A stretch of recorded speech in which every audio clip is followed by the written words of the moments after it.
Well done. You have completed this course. I hope you're left feeling that project management is easier than thought.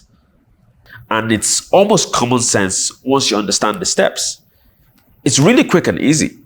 Just identify the tasks, identify the critical path for the project, prioritize the tasks accordingly, create a Gantt chart to track your progress, do an efficient risk analysis, do a project review, a project retrospective, and you're done. The best part is, this can be used for any project and it can be used for the rest of your life in whatever you're doing. To make sure that all these steps are in depth, make sure you start planning a project right now. You can also use a project that is currently in flight, even if it means only planning for the second half of the project. Remember, you can always come back to this course in case you don't remember something. And remember, this isn't limited to your workplace. You can use it in your daily life.